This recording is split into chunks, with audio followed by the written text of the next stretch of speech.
Una vez más, Dios nos ha regalado el privilegio de abrir nuestros ojos y ver la luz de un nuevo día, porque nuevas son sus misericordias cada mañana. Segundo de Crónicas 20:20 declara que en el momento más difícil de la guerra, Josafat dijo al pueblo: «Creed al Señor vuestro Dios y estaréis seguros. Creed a sus profetas y seréis prosperados». Que ese sea nuestro deseo al estudiar la palabra de Dios. El comentario de este día 20 de diciembre del 2017 está basado en Jonás capítulo 4. El libro de Jonás es un libro profético escrito en el siglo 8 a.C. En sus 4 capítulos presenta en su teología, es decir, en las ideas principales, presenta a Dios como creador, soberano, justo, perdonador y salvador. Jesús cita el libro de Jonás en Mateo 12:40 y muestra la historicidad de este relato bíblico. El cristianismo es una religión histórica anclada no en el vacío, sino en la realidad. Dios es el protagonista de la historia. El libro de Jonás presenta la soberanía de Dios como un elemento importante. Vemos una gran ciudad, un gran viento, una gran tormenta, un gran pez, un gran enojo y un gran gozo. Como soberano Yahvé prepara un gran pez, como Jehová Elohim prepara una calabacera, como Ja Elohim prepara un gusano, y como Elohim prepara un viento solano. Sin lugar a duda debemos reconocer la soberanía de Dios obrando en el transcurso de la historia y por encima de los elementos naturales para el cumplimiento de sus propósitos divinos. Dios prepara los escenarios para el cumplimiento de sus planes. Y aquí tomaremos la primera lección. Dentro de la soberanía de Dios debemos entender que no hay que buscar las cosas. Tarde o temprano, ellas nos buscarán a nosotros y debemos responder de manera positiva de acuerdo a los planes divinos. En ocasiones, como sus siervos, analizamos ventajas, desventajas, ir, no ir, responder o no responder al llamado. Sin embargo, hay una gran verdad que no debemos ignorar. Cuando sirves por amor a la obra de Dios, el sacrificio nunca será mayor que la bendición. Así que, mi querido hermano y amigo, entendamos que si dentro de la soberanía de Dios está que transites por un camino que tal vez no es de tu total agrado, recuerda que si es el camino de Dios, es la ruta que te llevará hacia su voluntad, y entonces experimentarás la plenitud, el gozo del servicio en la obra de Dios.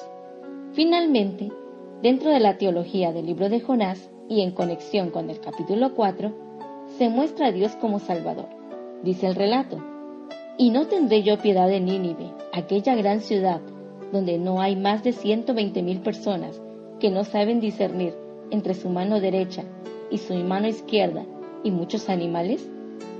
Dios salva a Jonás de morir ahogado. Dios salva a Jonás por medio de un pez. Dios salva a los marineros. Dios rescata a Jonás del Seol. Dios salva a los ninivitas. El Dios verdadero que esconde su rostro es verdaderamente el Dios que salva. Los dioses que se dejan ver son dioses falsos porque no salvan.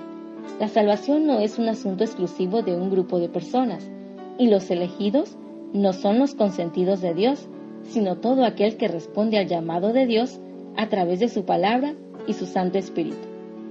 Es por ello que la Biblia presenta 3 remanentes: el remanente histórico, el remanente fiel dentro del remanente histórico y el remanente escatológico.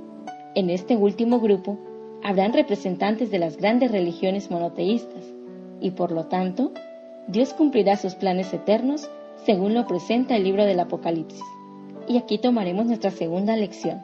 La piedad, misericordia de Dios es para con todas las naciones, pero la salvación consistirá en la capacidad de responder al llamado de Dios y reconocerlo como el Creador, soberano, justo, salvador y perdonador del planeta Tierra. Siempre he creído que a través de la historia sagrada, Dios no escogió a la nación de Israel por ser mejores o más inteligentes, sino porque simple y sencillamente respondieron a una invitación de amor a través de un pacto con Abraham, Isaac y Jacob. Este principio también se aplicó al escoger Jesús a los discípulos. No llamó a los más educados, sino a simples pescadores, cobradores de impuestos, ya que en la obra de Dios se necesita un espíritu enseñable. y si hubiera escogido a la élite de Israel, seguramente no sentirían la capacidad de desaprender y reaprender. Es decir, se necesitan personas que escuchen, oigan y tengan la capacidad para desaprender y reaprender según la palabra de Dios. El libro de Jonás se caracteriza ya que Jonás desea huir de la presencia de Dios. Finalmente descubre que es imposible escapar de la presencia de Dios, que es imposible escapar de las tareas de Dios y que es imposible escapar del amor de Dios. Mi querido hermano y amigo, confiemos en la soberanía de Dios y dejemos a Dios ser Dios. Y no olvides, no busques las cosas, te vas a frustrar, resentir, chasquear. Mejor, permite que ellas te encuentren según la voluntad de Dios y disfruta del amor de Dios soberano, Elohim. No hay mayor satisfacción en este planeta que saber que donde estás, lo que haces, no fue impuesto por voluntad humana, sino por la soberanía y el amor de Dios. Dejemos a Dios ser Dios y vivamos de acuerdo a su voluntad.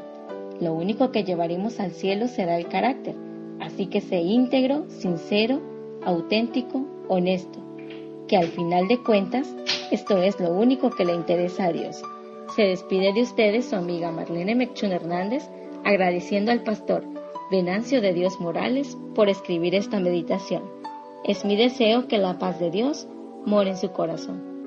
Este programa Señor Transfórmame es cortesía del Sistema Educativo Adventista Plantel 5 de Mayo, Departamento de Capellanía, Tuxtla Gutiérrez, Chiapas. Queremos invitarles a compartir con otros esta bendición.